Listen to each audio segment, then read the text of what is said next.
Southampton के मैदान पर लगेगा क्रिकेट का मेला, लेकिन हम आज आपको बताएंगे कि मैदान के बाहर कैसे शुरू होगा एक अलग तरह का खेला। नमस्कार, आप देख रहे हैं हमारी ये खास पेशकश और मैं हूं राजीव मिश्रा। स्टूडियो में हमारे साथ राजकुमार शर्मा जी हैं, विराट कोहली के कोच, लेकिन आज वो आपको बैट और बॉल के बारे में नहीं बताएंगे। दरअसल उनके पास एक ऐसा फॉर्मूला है जिसके दम पर आप फैंटेसी लीग में ना सिर्फ जीत हासिल कर सकते हैं बल्कि करोड़ों रुपए भी कमा सकते हैं। अब आपको आश्चर्य हो रहा होगा कि क्रिकेट के मैदान का कोच दरअसल फैंटेसी लीग में क्या कुछ कर रहा है। तो आज इस फैंटेसी लीग को जीतने का, कैसे खिलाड़ियों को आप टीम में ले आए, कौन कौन से वो खिलाड़ी हैं और पॉइंट्स आप कैसे जोड़ें, इन सभी मुद्दों पर राजकुमार जी से बात करेंगे। राजकुमार जी से बातचीत करें उससे पहले मैं कुछ आपको नियम बता दूं। न्यूजीलैंड और हिंदुस्तान की टीमें साउथहैम्पटन के मैदान पर आमने सामने होंगी, तो जाहिर सी बात है दोनों टीमों में से आपको खिलाड़ी चुनने हैं। अब इसमें नियम क्या है कि एक टीम में से आप 6 खिलाड़ी चुन सकते हैं, यानी कि टोटल एक टीम में से 6 और एक टीम में से आप 5 खिलाड़ी चुन सकते हैं। दूसरा सबसे इंपॉर्टेंट मुद्दा, एक विकेट कीपर का आप चुनाव कर सकते हैं। बल्लेबाजी की बात करें तो बल्लेबाजी डिपार्टमेंट को आप मजबूत करने के लिए या तो आप बल्लेबाज ज्यादा बढ़ा लें या आप ऑलराउंडर्स बढ़ा रहे हैं, और उसके साथ ही आपको 3 गेंदबाज रखना कंपलसरी होता है। इस मुद्दे पे आगे डिटेल में बातचीत करेंगे और आपको बताएंगे कि कैसे फैंटेसी लीग जीतने के लिए हमने आज एक कोच का सहारा लिया है। और हमेशा कहा जाता है कोच की सोच जो है वो तमाम क्रिकेटर्स से जुदा होती है, तो क्या इस फैंटेसी लीग में एक कोच की सोच आपको बहुत आगे तक लेके जाएगी, इसी मुद्दे पे बातचीत कर लेते हैं। और राजकुमार जी, पहले तो कैसा महसूस हो रहा है आपको फैंटेसी लीग में आके? क्रिकेट के मैदान पे विराट कोहली को कवर ड्राइव सिखाना, ऑन ड्राइव खेलने से मना करना, ये अलग बात है, लेकिन फैंटेसी लीग में किस खिलाड़ी को चुनना और किस खिलाड़ी को नहीं चुनना, ये बताना दर्शकों को अपने आप में एक अलग तरीके का चैलेंज आज रखा है हमने आपके सामने। बिल्कुल ही डिफरेंट चैलेंज है राजीव, और ये फर्स्ट टाइम मैं इस चैलेंज में पार्टिसिपेट कर रहा हूँ, तो मेरे लिए भी एक चैलेंज है ये। लेकिन काफ़ी होमवर्क किया है मैंने, काफ़ी हार्डवर्क किया है। जब आपने मुझे ये टास्क दिया है तो काफ़ी मेरी पूरी क्रिकेटिंग नॉलेज लगी है इस टीम बनाने में, और मैं आशा करता हूँ कि ये टीम काफ़ी कामयाब होगी, सक्सेसफुल होगी, और ये टीम के साथ जो भी लोग खेलेंगे वो काफ़ी कुछ कमा सकते हैं। बिल्कुल, और हर किसी के जहन में कई तरह के सवाल होंगे। सबसे बड़ा सवाल तो यही होगा कि क्या विराट कोहली राजकुमार शर्मा जी की टीम में होंगे नहीं होंगे, और उससे भी बड़ा मुद्दा ये है कि कुछ ऐसे खिलाड़ियों को आपको ड्रॉप करना पड़ सकता है, क्योंकि ये वर्ल्ड टेस्ट चैंपियनशिप का फाइनल मुकाबला है। आप अंदाजा लगाइए, दोनों टीमों में दुनिया के बड़े बड़े दिग्गज क्रिकेटर्स हैं, और ऐसे में इनमें से 11 पिक करना, एक टीम में से 6 और दूसरी टीम में से 5, कतई आसान नहीं होने वाला। तो राजकुमार जी, चैलेंज शुरू करें आपके लिए, क्योंकि आप हमेशा नेट्स पे क्रिकेटर्स को चैलेंज देते हैं। आज स्टूडियो में मैं आपके सामने चैलेंज रखूंगा और आपसे पूछूंगा कि आपने इन खिलाड़ियों को क्यों अपनी प्लेइंग 11 में जगह दी है। तो चर्चा की शुरुआत सबसे पहले कर लेते हैं विकेट कीपिंग डिपार्टमेंट से, क्योंकि ये थैंकलेस जॉब माना जाता है, लेकिन हम आज विकेट कीपिंग डिपार्टमेंट से इसलिए शुरू कर रहे हैं क्योंकि विकेट कीपर्स का रोल इंग्लैंड में बहुत बढ़ जाता है। स्विंगिंग कंडीशंस में रेड बॉल कैसे स्विंग करता है और कितना लेट स्विंग करता है। अगर आप विकेट कीपिंग करने जा रहे हैं तो आपके दस्ताने बॉल के पीछे आने की जो टाइमिंग है वो बड़ी इंपॉर्टेंट हो जाती है। तो चलिए शुरुआत सबसे पहले विकेट कीपर से कर लेते हैं। ये 4 नाम आपके सामने आ चुके हैं, आप देखिए इनमें से 2 नाम बहुत जाने पहचाने हैं। ऋषभ पंत की बात कर लें, इसके अलावा बीजे वॉटलिंग की बात कर लें जो इस टेस्ट मैच के बाद संन्यास लेंगे, साथ ही बॉन्डेल एक और विकेट कीपर न्यूजीलैंड के, और यहाँ पर रिद्धिमान साहा है। तो ये 4 विकेट कीपर्स का नाम हम आपके सामने रख रहे हैं। आप अपने तरीके से बनाते जाइए, फिर राजकुमार जी के साथ जो टीम है हम उसके साथ भी कंपेयर करके आपको बताएंगे कि आप सही रास्ते पे जा रहे हैं, यानी कि वो करोड़पति बनने की तरफ आगे बढ़ रहे हैं या कहीं बीच में रोड़ा आ रहा है। तो राजकुमार जी, ये जो 4 नाम आपके सामने आप देख रहे हैं, किसको आप देंगे टीम में जगह? राजीव, ये बहुत डिफिकल्ट चॉइस थी, बहुत सोच विचार करना पड़ा है, क्योंकि आप देखें साहा ब्रिलियंट कीपर हैं, ऋषभ पंत जिस तरह की फॉर्म में है और जिस तरह का बल्लेबाज है वो अपने दम पर मैच विनर है, लेकिन फिर भी मैं डीजे वॉटलिंग को इस टीम में ले रहा हूं क्योंकि उनका पास परफॉर्मेंस बहुत अच्छा रहा है बल्ले से भी, और साथ साथ सबसे बड़ी बात, जैसा अभी आप बात कर रहे थे कि उनकी कीपिंग का स्टाइल जो है वो बहुत लाजवाब है, तो यहाँ पर थोड़ा सा एज है वॉटलिंग को, इसलिए उनको मैं इस टीम में रखना चाहूँगा। अनफॉर्चुनेटली ऋषभ पंत इस टीम में नहीं है। राजकुमार शर्मा जी की फैंटेसी 11 के पहले खिलाड़ी का चुनाव हो चुका है, बीजे वॉटलिंग उनकी टीम में आ चुके हैं, और मैं चाहूंगा बीजे वॉटलिंग का नाम यहाँ पर ऊपर आ जाए। और बीजे वॉटलिंग पहले खिलाड़ी के तौर पर राजकुमार शर्मा जी की टीम में आ चुके हैं। अब यहाँ पर आती है बल्लेबाजों की बारी, और बल्लेबाज इस टेस्ट चैंपियनशिप के फाइनल में क्या कुछ करेंगे उस पर निगाहें तो आपकी होंगी, लेकिन फैंटेसी लीग में ये बल्लेबाज क्या कर रहे हैं ये डिपेंड करता है कि उन्होंने पास्ट में क्या कुछ अच्छा किया है, उसके वजह से उनको ये पॉइंट्स मिले हैं। सबसे आगे आप देख सकते हैं विराट कोहली को 10 अंक मिले हुए हैं। उसके बाद अगर आप केन विलियमसन को देखें, रॉस टेलर को देखें, अजिंक्य रहाणे को देखें, हेनरी निकोलस को देखें, ये सभी बल्लेबाजों की कतार है। इनमें एक नाम जो बहुत चौंकाने वाला है वो है डेवन कॉनवे का नाम, जिन्होंने इंग्लैंड में दोहरा शतक लगाया। और उसके बाद जब बर्मिंघम में 1999 के बाद न्यूजीलैंड ने इंग्लैंड को इंग्लैंड में हराया तो उनका रोल बड़ा इंपॉर्टेंट था। उन्होंने बहुत ही शानदार बल्लेबाजी की और एक सरप्राइज पैकेज के तौर पर टेस्ट चैंपियनशिप में उतरेंगे। तो और साथ में रोहित शर्मा है और शुभमन गिल का भी आप नाम देख रहे हैं। और ये बल्लेबाजों की जो आप एक लिस्ट देख रहे हैं वो कंटिन्यू हमारे सामने चलती जाएगी। इनमें से जैसे जैसे राजकुमार जी अपने टीम में बल्लेबाजों को पिक करते जाएंगे, हम उन बल्लेबाजों को यहाँ स्क्रीन पर ले आते जाएंगे। जो आप देख रहे हैं यहाँ स्पोर्ट्स फ्लैशेस फैंटेसी लीग का ये बोर्ड है, यहाँ पर वो नाम आते चले जाएंगे। राजकुमार जी, बड़ा चैलेंजिंग और सबसे बड़ा चैलेंज 10 अंकों के साथ विराट कोहली। हालांकि उन्होंने इस टेस्ट चैंपियनशिप में कोई बड़ा इंपैक्ट नहीं डाला है, पर क्या वो आपके ऊपर इंपैक्ट डाल पाए? क्योंकि मामला पैसे का है। देखिए, सही खिलाड़ी को टीम में चुनना बहुत जरूरी है, इमोशंस को दरकिनार करना पड़ेगा। नहीं, देखिए मैं यहाँ पे राजीव उससे भी पहले चाहूंगा कि मैं ओपनर से स्टार्ट करूं। अच्छा, ठीक। मैं टीम में इस तरह बनाऊं कि पूरा बैटिंग ऑर्डर से टीम बनाऊं। तो मैं सबसे पहले बल्लेबाजी में ओपनर से शुरू करता हूं और सबसे पहले मैं चाहूंगा कि रोहित इस टीम में रहें, क्योंकि एक मैच विनर है और जिस तरह का वो खिलाड़ी है, अपनी फॉर्म में वो बहुत बड़ा खिलाड़ी है। तो सबसे पहले मैं चाहूंगा कि रोहित शर्मा इस टीम में आए। चलिए, रोहित शर्मा को चुना गया है तो रोहित शर्मा को ऊपर यहाँ से मैं चाहता हूँ यहाँ पे हम लेके जाएं। स्पोर्ट्स फ्लैशेस फैंटेसी लीग की जो टीम है यहाँ पर। बिल्कुल राजीव, और 2 वर्ल्ड कप वनडे क्रिकेट था, लेकिन जिस तरह की परफॉर्मेंस रोहित ने दी थी और वो इंग्लैंड में ही था, तो मुझे पूरी आशा है कि दोबारा वो अपनी उसी फॉर्म को कंटिन्यू करेंगे इंग्लैंड में, इसलिए वो फर्स्ट फेवरेट मेरे ओपनर है। तो चलिए, 2 खिलाड़ी आ चुके हैं यहाँ पर स्पोर्ट्स फ्लैशेस फैंटेसी लीग की जो टीम आप देख रहे हैं। बीजे वॉटलिंग आ चुके हैं, रोहित शर्मा। अब बड़ा इंटरेस्टिंग होगा यहाँ पे चैलेंज, क्योंकि लैथम की बात करें, न्यूजीलैंड के लिए 1000 से ज्यादा रन उन्होंने बनाए हैं। इसके अलावा शुभमन गिल है वहां पे एक ऑप्शन के तौर पे, कॉनवे है एक और ऑप्शन ओपनिंग जोड़ी की अगर हम बात करें। क्यों, अब किस खिलाड़ी को आप यहाँ पे देख रहे हैं जो आपके सामने है और क्यों आप उनको चुनना चाहेंगे राजकुमार जी? राजीव, प्रेजेंट फॉर्म को देखते हैं और जिस तरह की बल्लेबाजी और जिस तरह का पदार्पण उन्होंने टेस्ट क्रिकेट में किया है, मेरा मानना है कि कॉनवे बिल्कुल डिजर्व करते हैं इस टीम में, क्योंकि बहुत शानदार फॉर्म में है वो और कंसिस्टेंट परफॉर्मेंस रही है उनकी इंग्लैंड के खिलाफ दोनों ही मैचेस में। तो मेरे ख्याल से दूसरे ओपनर के रूप में मैं कॉनवे को रखना चाहूंगा। और कॉनवे के साथ एक अच्छी बात यह भी है कि एक तो इंग्लैंड में वो क्रिकेट खेल चुका है। राजकुमार जी, बहुत ही बारीकी के साथ अपनी प्लेइंग 11 यहाँ पे चुन रहे हैं। Left hand right hand combination भी उन्होंने चुन लिया है, यानी रोहित शर्मा, डेवन कॉनवे। आप अंदाजा लगाइए, एक तरफ अटैकिंग बैट्समैन तो दूसरा प्रॉपर टेस्ट क्रिकेट खेलने वाला बल्लेबाज जो गेंद को छोड़ने में बिलीव करता है, यानी कॉनवे की बात कर रहे हैं। और गेंदबाज को तोड़ने में बिलीव अगर कोई करता है तो वो रोहित शर्मा है। तो ये 2 अलग अलग कैरेक्टर्स चुने आपने। तो मैं चाहता हूं यहाँ पर डेवन कॉनवे भी आ जाए ऊपर। हमारी ये जो स्पोर्ट्स फ्लैशेस फैंटेसी लीग की आप टीम देख रहे हैं, 3 खिलाड़ी अब तक राजकुमार शर्मा जी की टीम में जगह बना चुके हैं। और राजकुमार जी, बड़ा सोच समझ के आप दांव लगा रहे हैं। Left hand right hand combination भी आपने टॉप पे चुन लिया है, फॉर्म में है खिलाड़ी वो भी आपने देख लिया, और इंग्लैंड की कंडीशन में कौन क्या कर रहा था ये भी आपने देखा है। अभी तक 3 खिलाड़ी जो चुने आपने, क्या एक रीजन आप देख रहे हैं कि इंग्लैंड में इनको आप सक्सेसफुल होते देख रहे हैं? राजीव, कॉनवे का जहां तक बात है, प्रेजेंट उनकी फॉर्म, और रोहित शर्मा एक लाजवाब खिलाड़ी हैं। वॉटलिंग जरूर एक मैं कहूंगा लकी पिक है मेरी नज़र में, क्योंकि मैं ऋषभ पंत को भी चाहता था खिलाना, लेकिन क्योंकि एक ही विकेट कीपर रखना है तो मुझे लगा कि उनकी कीपिंग स्किल देखते हुए उनका रहना टीम में बहुत ज़रूरी है। तो कुल मिला के एक बहुत बड़ा आपने मुझे चैलेंज दिया, एक बहुत बड़ा होमवर्क दिया है, जिसको मैंने पूरी कोशिश की है कि बहुत अच्छे से मैं पूरा करूँ। और उसके लिए काफ़ी मैंने स्टैट्स भी देखे सभी प्लेयर के, बैटिंग स्टाइल, बॉलिंग स्टाइल, सारा कुछ होमवर्क करने के बाद मैंने ये टीम बनाई है। तो चलिए, ये 3 खिलाड़ी आ चुके हैं और अब शुरू होता है मिडिल ऑर्डर। और मिडिल ऑर्डर से पहले नंबर 3 जो किसी भी फॉर्मेट में बड़ा इंपॉर्टेंट किरदार अदा करता है, आप चाहे टेस्ट क्रिकेट की बात करें, चाहे वनडे क्रिकेट की या T20 फॉर्मेट की, अगर आप टेक्निकली साउंड है तो आप तीनों फॉर्मेट में अच्छा कर सकते हैं। और ये बड़ा चैलेंज है राजकुमार जी की नंबर 3 पे ये जो लगातार बैट्समैनों की आप तस्वीर यहाँ पे देख रहे हैं जो इस टेस्ट चैंपियनशिप में हिस्सा लेंगे, कौन सा बैट्समैन होगा जो आपके लिए नंबर 3 पे बल्लेबाजी करेगा?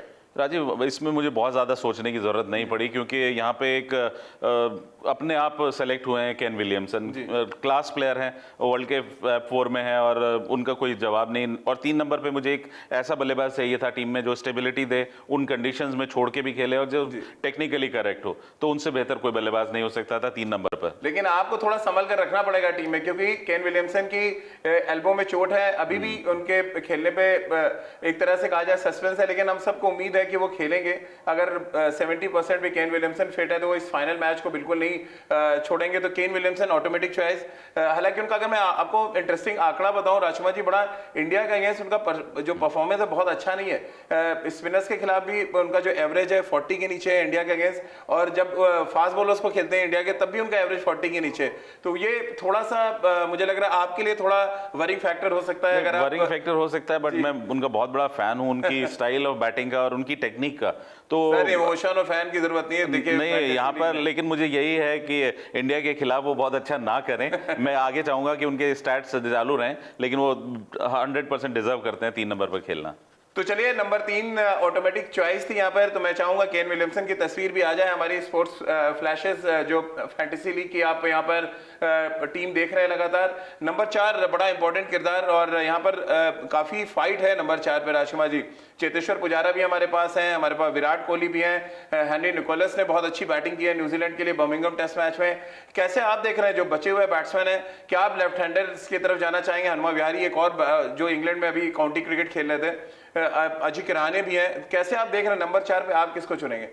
देखिए, आप ये नहीं कहिएगा कि मैं बायस्ड होकर चुन रहा हूँ, लेकिन यहाँ पर शायद वर्ल्ड के top player Virat Kohli deserve करते हैं नंबर 4 पर खेलना, क्योंकि बेहतरीन खिलाड़ी हैं वो नंबर 4 पे, और उन्होंने प्रूव किया है कि जब से वो कप्तान बने उनके रिकॉर्ड्स लाजवाब हैं। तो मेरे ख्याल से नंबर 4 पे कोई उनका वो नहीं है। तो नंबर 4 तक हमने बात कर ली और टोटल 5 खिलाड़ी अभी तक चुन रहे हैं। अगर हम विजय वॉटलिंग की भी बात कर ले यहाँ पे, तो अगला बैट्समैन कौन होगा राजकुमार जी जो आपकी टीम में आएगा? क्योंकि लगातार ये तस्वीरें आपके सामने चलती चली जा रही हैं। ये राजीव बहुत चैलेंजिंग टास्क था यहाँ पे नंबर 5 चूज करना, क्योंकि यहाँ पे कुछ बहुत ही बेहतरीन खिलाड़ी हैं, अजिंक्य रहाणे हैं, चेतेश्वर पुजारा हैं, लेकिन एक्सपीरियंस को देखते हुए और मेरा मानना है इंग्लिश कंडीशंस को देखते हुए मैं यहाँ पे रॉस टेलर को रखना चाहूंगा, क्योंकि वो एक ऐसे खिलाड़ी हैं कि मैच विनर भी हैं वो, और स्टेबिलिटी देते हैं एक मिडिल ऑर्डर को। चलिए, और ये वाकई बहुत बड़ा चैलेंज था, क्योंकि रॉस टेलर को टीम में रखना एक तरह से कहा जाए 50-50 वाला मामला है। क्योंकि राजकुमार जी, क्या एक बड़ी वजह है कि स्वीप शॉट बहुत अच्छा खेलते हैं इसलिए आपने उनको रखा है, और क्योंकि साउथहैम्पटन में ये बात कही जा रही है कि ये रेड चेरी उतना काम नहीं करेगी जितना बॉल पुराना हो जाएगा, क्योंकि ड्राई कंडीशन है। हालांकि मौसम विभाग की वहां पे भविष्यवाणी की 2-3 दिन बारिश हो सकती है। ऐसे में स्पिनर्स को टैकल करने के लिए आपने रखा है, या क्या बड़ी वजह है? स्पिनर्स पे वो बहुत शानदार स्वीप खेलते हैं, स्लॉग स्वीप खेलते हैं, तो डोमिनेट करते हैं वो स्पिनर्स को और सेटल नहीं होने देते। तो कहीं ना कहीं जो वेपन है स्पिनर्स, जो मेन वेपन है इंडिया का, उसके खिलाफ वो बहुत इफेक्टिव हो सकते हैं। तो चलिए, रॉस टेलर भी अब आ चुके हैं, और रॉस टेलर को मैं चाहूंगा यहाँ से ठीक हमारी स्पोर्ट्स फ्लैशेस की जो फैंटेसी लीग की टीम आप यहाँ पे देख रहे हैं, उसमें अगला नाम है रॉस टेलर का। अब आपको बड़ा आश्चर्य होगा, अजिंक्य किराने टीम में नहीं है, राजकुमार सर के चेतेश्वर पुजारा टीम में नहीं है, हनुमा विहारी को टीम में उन्होंने जगह नहीं दी है, ऋषभ पंत को नहीं दी है। यानी कि आप अंदाजा लगाइए यहाँ पे कोई जो फेवरिज्म की बात करते हैं वो नहीं हो रहा है। परफॉर्मेंस के बेसिस के आधार पर यहाँ पे टीम चुनी जा रही है, और इंग्लैंड में कौन क्या कुछ कर सकता है। सबसे इंपॉर्टेंट है कि इंग्लैंड की कंडीशन में कौन सा खिलाड़ी ज्यादा इफेक्टिव साबित हो सकता है। तो अब अगली किरदार पे आ जाए राजकुमार जी। अब यहाँ पे ऑलराउंडर्स की तो मैं चाहूंगा कि बैट्समैनों की जो ये लंबी हमारे सामने फेहरिस्त थी उसको थोड़ी देर के लिए हटाया जाए, और मैं चाहता हूँ ऑलराउंडर्स का नाम आ जाए हमारे सामने, जहाँ पे रविंद्र जडेजा आपको नजर आएंगे, आर अश्विन नजर आएंगे, ग्रैंडी होम नजर आएंगे जो न्यूजीलैंड के हैं। ये वो तमाम नाम है आपके सामने आते चले जाएंगे।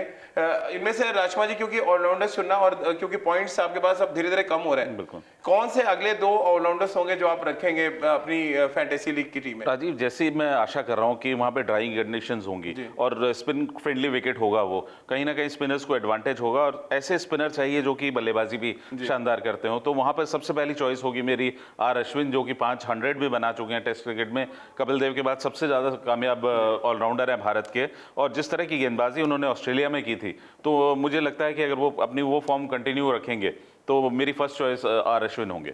चलिए, और अश्विन के बारे में थोड़ा सा मैं आपको एक तरह से कहा जाए नेगेटिव फैक्ट बता दूं। 2018 में वो खेले हैं साउथहैम्पटन के मैदान पे और उनका प्रदर्शन बहुत खराब रहा था। 40 ओवर उन्होंने गेंदबाजी की थी लगभग और विकेट बहुत कम मिले थे। उसी विकेट में मोइन अली ने 9 विकेटें हासिल की थी उस टेस्ट मैच में, एक इनिंग में 6 विकेट। और आप अंदाजा लगाएं, 2 अलग अलग तरीके के 2 अलग अलग कैरेक्टर्स मैदान पे थे, लेकिन अश्विन आज की डेट में रेगुलर परफॉर्म करके अपनी जो कहते हैं तरकश में रोज नए तीर जोड़ के वो कंटिन्यू डोमिनेट कर रहे हैं और सबसे तेज 400 विकेट उन्होंने पूरे किए हैं। और अगर हम इस टेस्ट चैंपियनशिप की बात करें, 67 विकेट लिए हैं अश्विन ने, तो ये एक बड़ा रीजन है जिसकी वजह से उनको एक एडवांटेज दिया है राजकुमार जी ने। हालांकि मैं अभी भी थोड़ा कन्विंस नहीं हूं, क्योंकि इंग्लैंड में जो मौसम विभाग की भविष्यवाणी है वो बार बार मैं आपको इसलिए बता रहा हूं क्योंकि वहां बारिश आएगी। और बारिश में प्रॉब्लम क्या होती है, जब ये सीम गीला होता है, जब मैदान पे जाता है, जब वो चाहे फिंगर स्पिनर हो या रिस्ट स्पिनर हो, थोड़ी आपको दिक्कत आएगी। यानी फैंटेसी लीग आप चुन तो रहे हैं, लीग के लिए जो खिलाड़ी चुन रहे हो, देखना पड़ेगा कि कंडीशंस के हिसाब से वो खिलाड़ी इतना इंपैक्ट डाल पाता है या नहीं। तो चलिए, आर अश्विन को मैं पहुंचा देता हूं यहाँ स्पोर्ट्स फ्लैशेस हमारी फैंटेसी लीग पे। और अब आप देख रहे हैं यहाँ पर खिलाड़ी बढ़ते जा रहे हैं, पॉइंट्स राजकुमार जी के कम होते जा रहे हैं, क्योंकि सिर्फ 100 पॉइंट है। हमें ध्यान रखना है, बहुत चालाकी के साथ आपको यूज करना है कि कौन से खिलाड़ी को आप कहां पे चुन रहे हैं। अगला ऑलराउंडर कौन है जो आप देख रहे हैं आपके सामने? राजीव, यहाँ पर मैं एक ऐसा प्लेयर रखूंगा जो कि बहुत यूजफुल प्लेयर है। आप गेंदबाजी कराइए, आप उनको एक टास्क दीजिए कि आपने रन नहीं देने, जल्दी आपको ओवर्स डालने हैं, मेकअप करना है। आपके फास्ट बॉलर्स ने बहुत समय ले लिया, आपको मेकअप करना है, जल्दी जल्दी ओवर डालने हैं, दूसरी टीम को रन नहीं देने और साथ साथ विकेट भी निकालने हैं। और एक ऐसा फील्डर जो कि वर्ल्ड का, मेरा मानना है कि शायद बेस्ट फील्डर है वर्ल्ड का, और साथ में बल्लेबाजी, लाजवाब बल्लेबाजी करते हैं। जब भी जरूरत होती है टीम को, तो मेरे ख्याल से सबको नाम पता लग ही गया होगा। मेरा मानना है कि रविंद्र जडेजा तलवार चला देंगे सर। बिल्कुल, पता नहीं वो कैसे चलाते हैं, मुझे तो आएगा नहीं, बट वो चलाते हैं बहुत जबरदस्त तलवार। लेकिन उनके ऊपर तलवार मैं भी चला देता हूं थोड़ा। 2014 में वो टेस्ट मैच खेले साउथहैम्पटन में सर, 40 ओवर गेंदबाजी और 1 विकेट। और उसी टेस्ट मैच में फिर मोइन अली ने 8 विकेट लिए। 2 टेस्ट मैच भारत ने साउथहैम्पटन में खेले, दोनों हारे और दोनों सिर्फ मोइन अली की वजह से हारे। यानी वहां स्पिनर्स के लिए कुछ ना कुछ होता है, मौसम बदलता है चाहे कुछ भी करे, लेकिन हिंदुस्तान का टाइटैनिक जहाज 2 बार डूबा है, दोनों बार सिर्फ मोइन अली ने छेद किया सर 9 में। नहीं, तो क्या ये बड़ी वजह है 2 स्पिनर आपने लिए? डेफिनेटली ये दोनों डिजर्व करते हैं और मेरे ख्याल से बेस्ट कॉम्बो है ये दोनों। जब एक साथ में टेंडम बॉलिंग करते हैं तो बहुत प्रेशर रखते हैं बल्लेबाजों को, बिल्कुल भी रूम नहीं देते स्ट्रोक्स का, रन नहीं देते। और जब रन नहीं देते हैं और अगर कहीं थोड़ा सा फेवरेबल विकेट होता है तो बहुत डेंजरस होते हैं। बिल्कुल। और देखिए, राजकुमार सर ने ऐसा लग रहा है अपनी फैंटेसी लीग की जो टीम बना रहे हैं उसकी जहाज के नीचे कुछ ऐसा चीज लगा दी जहाँ पे छेद नहीं हो पाएगा, क्योंकि साउथहैम्पटन से टाइटैनिक जहाज 1912 में चला और लगभग 3 घंटे के सफर के बाद वो समंदर में समा गया था, क्योंकि पत्थर से टकराया, एक बड़ा छेद हुआ और जहाज गया। लेकिन राजकुमार जी कोई मौका नहीं देना चाहते। उन्होंने 2 ऐसे स्पिनर चुन लिए हैं जो बैटिंग भी अच्छी करते हैं, बॉलिंग में कंट्रीब्यूशन हर कोई जानता है क्या कुछ कर सकते हैं। और ऐसे में अब आप देखें 8 खिलाड़ी यहाँ पे आ चुके हैं, 8 फैंटेसी लीग के खिलाड़ी। अब आप अंदाजा लगाइए, 3 फास्ट बॉलर उनको चुनने हैं, 2 स्पिनर उन्होंने चुन लिया है। बहुत ही चैलेंजिंग सिचुएशन। अब मैं चाहूंगा कि हमारे फास्ट बॉलर्स की एक तस्वीर आपके सामने आ जाए। अब आप यहां देखें वर्ल्ड के बेस्ट बॉलर्स आज के डेट के, ट्रेंट बोल्ट, टिम साउदी, इसके साथ ही जसप्रीत बुमराह, मोहम्मद शमी, उमेश यादव, ये तमाम वो बॉलर्स हैं जिन्होंने डोमिनेट किया है इस टेस्ट चैंपियनशिप में। भारत के 23 गेंदबाजों की बात करें, एक बड़ा इंटरेस्टिंग आंकड़ा आपको बता देता हूं, 106 विकेटें ली है इस वर्ल्ड टेस्ट चैंपियनशिप में भारतीय फास्ट बॉलर्स ने। खासतौर से हम 3 तिकड़ी की बात करें, इनकी मैं कर रहा हूं, शमी, ईशांत शर्मा और जसप्रीत बुमराह ने मिलकर 106 विकेट लिए हैं। तो क्या ये तिकड़ी राजकुमार जी चुनेंगे या न्यूजीलैंड के फास्ट बॉलर्स को वो चुनेंगे साउथहैम्पटन की कंडीशन देखते हुए? तो राजकुमार जी, फास्ट बॉलर्स में पहला नाम कौन सा है जो आप देख रहे हैं? और बड़ा इंपॉर्टेंट एक फैक्टर ये है कि न्यूजीलैंड के 23 गेंदबाजों ने जो 2 टेस्ट मैचेस खेले इंग्लैंड के खिलाफ, एक में टिम साउदी चमके, दूसरे में ट्रेंट बोल्ट ने बड़े इंपॉर्टेंट ब्रेक थ्रूज दी। हालांकि मैट हेनरी वहां पे मैन ऑफ द मैच चुने गए थे, बट उन दोनों गेंदबाजों का इंपैक्ट नजर आया। अब राजकुमार जी, क्योंकि रेड शेरी का मामला है, बॉल जिसके हाथ में स्विंग है, कहते हैं वो इंग्लैंड में राजा है, और स्विंग करते तो विराट कोहली भी नजर आ गए हमको प्रैक्टिस मैच में। मुझे लग रहा है उनको फास्ट बॉलर्स की कैटेगरी में डाल देना चाहिए जिस तरह से उन्होंने। और बड़ा इंटरेस्टिंगली बीसीसीआई ने वो वीडियो पोस्ट किया राजकुमार जी, वो उन्होंने बॉल छोड़ा, बॉल जब पिच किया तो उन्होंने बोला कि इस बॉल पे क्या कुछ होगा, और लिटरली वो बॉल बहुत तेज अंदर आया। तो एक तो उनका वो झांगड़ी वाला एक्शन जो है वो आज तक चेंज नहीं हो पाया। तो ये फास्ट बॉलर बनने की उनकी हसरत नहीं थी अभी तक। वो एक मॉर्कल से पिटाई के बाद थोड़ी सी शांत हो गई थी, उसके बाद से उन्होंने गेंदबाजी करनी बंद कर दी थी। लेकिन प्रैक्टिस में उनको जरूर शौक है डालने का। लेकिन वो उनका शौक, ये जो तेज गेंदबाज हम दिखा रहे हैं जो आप लगातार आपके टीवी स्क्रीन पे ये चल रहे हैं, इनमें से कौन सा वो तेज गेंदबाज, पहला तेज गेंदबाज होगा जिसको आप चुनेंगे? राजीव, एक तो आपने नंबर इतने कम दिए हैं, अब कैलकुलेशंस इतनी ज़्यादा हैं, और उसके बाद ये सारे इतने शानदार गेंदबाज हैं कि चूज करना इतना डिफिकल्ट था। लेकिन प्रेजेंट फॉर्म को देखते हुए और जो बेस्ट उस एनवायरनमेंट में गेंदबाजी कर सकते हैं, मुझे लगता है टीम सऊदी नंबर 1 पे मैं रखूंगा उनको इस फास्ट बॉलर में। बिल्कुल। और कल मैं मोंटी बनेसर से बात कर रहा था राजकुमार जी, बड़ा उन्होंने इंटरेस्टिंग बात कही कि वर्ल्ड क्रिकेट में आज के दौर में इस सीम का जो पोजीशन है किसी राइट आर्म सीमर के हाथ में, वो जिमी एंडरसन से भी बेहतर नजर आ रहा है टीम सऊदी का। और ये दर्शाता है कि उन्होंने क्या कुछ गेंदबाजी की है लॉर्ड्स के मैदान में। उनका जो अपराइट सीम है और जिस तरह से वो बॉल पिच करते हैं, और मैं बैट के एज की बात करूं, अगर आपको दिखाऊं, वो बैट का एज कहते हैं ना, अगर ज्यादा स्विंग हुआ तो बाहर से निकल जाएगा, बट अगर आपका बहुत हल्का और लेट स्विंग हो रहा है तो एज लेता है। और टीम सऊदी और विराट कोहली के बीच में जो कंपटीशन था, उसमें 10 बार सऊदी ने इंटरनेशनल क्रिकेट में आउट किया, यानी वर्ल्ड क्रिकेट में सबसे ज्यादा किसी गेंदबाज ने आउट किया है विराट कोहली को, तो वो टीम सऊदी है। तो ये एक तरह से राजकुमार जी ने बड़ा सही सेलेक्ट किया है। और हिंदुस्तान के खिलाड़ी हैं, इसलिए आप राजकुमार शर्मा जी की टीम में जगह पा जाएंगे, बिल्कुल ऐसा नजर नहीं आ रहा है, क्योंकि बुमराह, मोहम्मद शमी, ईशांत शर्मा, उमेश यादव, मोहम्मद सिराज के रहते अगर टीम सऊदी के साथ राजकुमार जी जा रहे हैं, तो ये दर्शाता है कि फॉर्म, करंट फॉर्म और इंग्लैंड की कंडीशन कितना आपके जहन में चलती है जब आप एक टीम चुनने बैठते हैं। तो Rajkumar ji, team Saudi 6 विकेटें Lord's में, क्या ये भी एक रीजन था? और राजीव, जिस तरह की गेंदबाजी वो कर रहे हैं, और या विराट को 10 बार आउट किया इस वजह से आपने लिया? दोनों ही चीजें हैं, और जिस तरह का हाई एक्शन है उनका, और जिस तरह वो डिलीवर कर रहे हैं, जिस तरह सीम उनका लैंड कर रहा है, तो वो एक ड्रीम अपने करियर के उस फेज में है। बहुत ही शानदार गेंदबाजी कर रहे हैं, अनप्लेबल हैं। जैसे एक समय पे 2014 में एंडरसन को देखते थे, तो अब मुझे लगता है कि भारतीय टीम को बहुत ज्यादा सावधान रहना होगा उनकी लेट आउट स्विंग से, क्योंकि बहुत ही शानदार गेंदबाजी कर रहे हैं, साथ साथ उनका इंडे पर बहुत अच्छा आ रहा है। एक और इंटरेस्टिंग फैक्ट आपको बता दूं, जब Virat Kohli under 19 world cup खेल रहे थे, तो टीम सऊदी न्यूजीलैंड के लिए खेल रहे थे, और तब से ये आपस में जो एक तरह से कहा जाए वर्चस्व की लड़ाई है, वो देखने को मिल रही है। तो टीम सऊदी आ जाए, राजकुमार शर्मा जी की हमारी फैंटेसी लीग, जो स्पोर्ट्स फ्लैशेस की फैंटेसी लीग आप देख रहे हैं, टीम सऊदी आ चुके हैं। 2 अब जगह बची है, और यहाँ पर दावेदार बड़े ढेर सारे आपको नजर आ रहे हैं। तो राजकुमार जी, अगला फास्ट बॉलर बहुत मुश्किल था चूज करना। आपके पास ईशांत शर्मा है जो 100 टेस्ट खेले हुए हैं, 300 विकेटें, मैं वही कह रहा हूँ, और मोहम्मद सिराज जो शानदार गेंदबाजी करके आए हैं ऑस्ट्रेलिया में, और एक उदयमान फास्ट बॉलर हैं Umesh Yadav, on his day बिल्कुल फायरी होते हैं। लेकिन मेरा मानना है कि शायद सऊदी के साथ जो उनके पार्टनर हैं, वो सबसे पहले डिजर्व करते हैं ट्रेंट बोल्ट, कि ये एक पेयर जो है जो स्टार्ट करे बॉलिंग।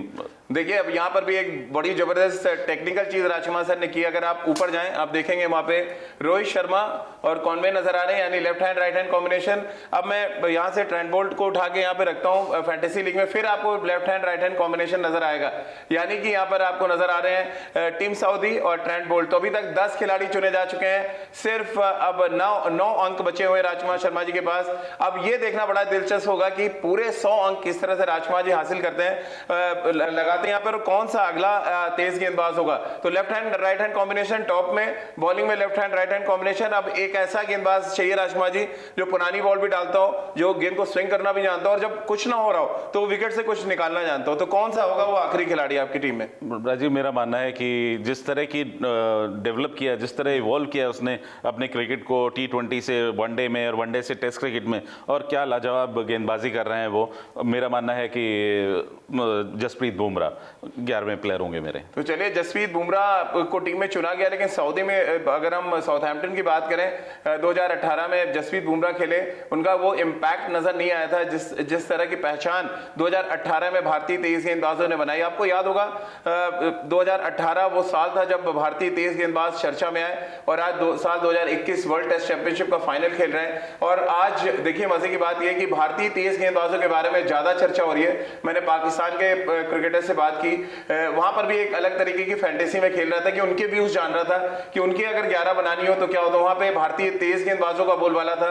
राजकुमार जी की अलग सोच है, उनका ये कहना है कि न्यूजीलैंड के तेज गेंदबाज ज्यादा इंपैक्ट डालेंगे। और कुल मिलाकर अगर आप फैंटेसी लीग के लिए कोई टीम बनाने बैठते हैं, तो ये बड़ा इंपॉर्टेंट फैक्टर होता है कि आप उन खिलाड़ियों को टीम में जगह कैसे दें। भले ही उनके पॉइंट्स कम है या वो बहुत बड़ा नाम है, फिर भी आप उसको टीम से बाहर रख सकते हैं। यहाँ पर ये जरूरी नहीं है कि आप जो बड़ा नाम है उसको आप टीम में बाहर रखें। तो ये 11 खिलाड़ी हो गए। जसप्रीत बुमराह को भी मैं चाहूंगा आ जाए हमारे जो स्पोर्ट्स फ्लैशेस की ये फैंटेसी लीग है, तो ये 11 खिलाड़ी। और एक जो यहाँ पे तारीफ मैं आपको कर दूं, सॉन्ग दिए थे मैंने राजकुमार जी को, बहुत अच्छी तरीके से उन्होंने अपने सॉन्ग डिवाइड किए, यानी कि पूरे के पूरे सॉन्ग लगा दिए वहां पे उन्होंने। और ये 11 फैंटेसी लीग आप चुन रहे हैं, देख सकते हैं यहाँ पर जो चुनी गई टीम। लेकिन राजकुमार जी अभी असली चैलेंज बाकी है, क्योंकि कैप्टन और वाइस कैप्टन चुनना है, और वो खिलाड़ी अगर परफॉर्म करता है, ये भी अपने दर्शकों को बता दें कि जो कप्तान और उप कप्तान परफॉर्म करेगा उसको एडेड एडवांटेज हो जाता है। सपोज अगर आपने कप्तान बना दिया बीजे वोटिंग को, उन्होंने 5 कैच पकड़ लिए और 70-80 रन बना दिए, तो वो पॉइंट्स उनके एडेड एडवांटेज हो जाएंगे। ठीक उसी तरह से वाइस कैप्टन अगर आपने सपोज ट्रेंट बोल्ट को बना दिया, उन्होंने दोनों इनिंग में 4-4 विकेटें ले ली, तो उसके अलग पॉइंट्स उनको मिलेंगे। तो ये अब आपको चुनना है पहले, तो इस टीम में कप्तान आप किसको चुनेंगे? मेरे ख्याल से कप्तान जो पास्ट रिकॉर्ड देखते हुए और जो एक एक्सपीरियंस कैप्टन है, बिना बायस्ड हुए मैं कह रहा हूं कि Virat Kohli should lead the team. जी, तो चलिए विराट कोहली टीम को लीड करेंगे। तो मैं चाह रहा हूँ यहाँ पे जो विराट कोहली को आप फोटो देख रहे हैं, उसके छोटा सा सी भी आप देख सकते हैं, यानी उनको कैप्टन चुना गया है और उनको एक एडेड जिम्मेदारी राजकुमार जी ने मैदान पे तो है, यहाँ पे फैंटेसी लीग में जिताने की भी दे दी, यानी प्रेशर है उनके ऊपर। सर फोन तो नहीं करेंगे, सारे रन बनाना है, फैंटेसी लीग में भी उतरना है हमें। नहीं ऐसा नहीं है, बहुत एक्सपीरियंस है और बहुत डिटर्मिन्ड है, बहुत फोकस्ड हैं अच्छा करने के लिए, और मुझे पूरी आशा है कि उनको अगर आप कैप्टन बनाएंगे, एडेड रिस्पॉन्सिबिलिटी जब भी मिलती है तो वो अच्छा करते हैं। तो अब वाइस कैप्टन भी चुनने की बारी है, क्योंकि वाइस कैप्टन चाहिए, बहुत जरूरी होता है। वाइस कैप्टन यहाँ पे मैं शायद सबको सरप्राइज करूंगा कि मेरे वाइस कैप्टन टिम साउदी होंगे। अच्छा, क्योंकि मैं चाहूंगा कि वो एडेड मार्क्स दिलाएं, एडेड पैसे दिलाएं लोगों को, तो उनसे मुझे काफी आशाएं हैं। तो मेरा मानना है कि Tim Southee should be the vice captain. बिल्कुल, और देखिए टिम साउदी के साथ एक अच्छी बात यह भी है कि अगर वो बल्लेबाजी में कंट्रीब्यूट करते हैं, बहुत लंबे शॉट्स लगाते हैं, मैंने उनकी बैटिंग देखी हुई है, अक्सर उन्होंने 30-40 रन का जो कंट्रीब्यूशन है। और न्यूजीलैंड की टीम के अगर आप टेल देखेंगे तो उनकी टेल बहुत, अगर आप ट्रेंट बोल्ट को हटाते हैं, ज्यादातर उनकी टेल जो है बड़ा परफॉर्म करती है, और छोटे छोटे कंट्रीब्यूशन जो है वो न्यूजीलैंड को बहुत आगे ले जाती है। और मैं अभी कल चर्चा कर रहा था कुछ क्रिकेट एक्सपर्ट से, राजकुमार जी, बड़ा इंपॉर्टेंट बात कही उन्होंने कि न्यूजीलैंड की टीम सबसे इंप्रूव टीम है वर्ल्ड क्रिकेट में आज के दौर में। इंडियन टीम सबसे स्किलफुल टीम है, वर्ल्ड की बेस्ट टीम मानी जा रही, बट सबसे इंप्रूव टीम का खिताब उन्होंने न्यूजीलैंड को दिया, और इसमें बड़ा रोल टीम सऊदी का भी रहा है। 300 से ज्यादा विकेट हैं। तो ये इस टीम से मतलब आप पूरी तरह से सेटिस्फाइड हैं, और आपको लग रहा है ये टीम फैंटेसी लीग में कमाल और धमाल करेगी? बिल्कुल करेगी, और अगर आप लोग मुझे ट्रस्ट करते हैं तो आप मेरा मानना है कि बेस्ट अवेलेबल टीम है, बाकी आपकी चॉइस है। बिल्कुल, और अक्सर आप अलग अलग प्लेटफॉर्म्स पे क्रिकेटर्स को सुनते हैं, कुछ लोग अपने अपने एक्सपर्ट राय भी देते हैं आके कि आप इस टीम के साथ जाएं, आपको एक तरह से सजेस्ट भी किया जाता है, बट हम आपके लिए एक अलग तरीके की सोच लेके आए, क्योंकि यहाँ पर क्रिकेट के कोच द्रोणाचार्य अवार्डी राजकुमार शर्मा जी हमारे साथ हैं, जिन्होंने विराट कोहली जैसा खिलाड़ी दिया, और इनकी सोच कई मायनों में अलग होती है। कई बार हम बहुत डिफर हो जाते हैं, खासतौर से मैं होता तो मैं विराट कोहली को नहीं रखता अपनी फैंटेसी लीग में, क्योंकि टेस्ट चैंपियनशिप में उन्होंने कुछ खास किया नहीं, और इंग्लैंड खासतौर से कंडीशन वो है जहां पर वो अक्सर परेशान होते हैं। लेकिन फिर जहन में आता है कि साल 2018 वो सीरीज थी जब 500 से ज्यादा रन विराट ने बना दिए और जिमी एंडरसन उनको एक बार भी आउट नहीं कर पाए, और उन्होंने कुछ पर्टिकुलर शॉट्स को कंट्रोल किया था, और उसके बाद उन्होंने लगभग 600 रन बना दिए थे।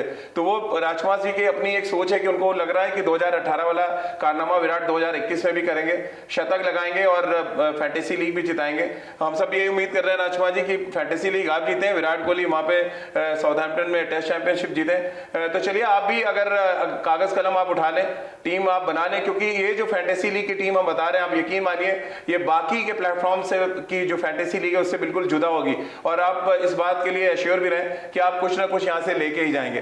तो चलिए हमारे इस खास स्पेशल में फिलहाल इतना ही।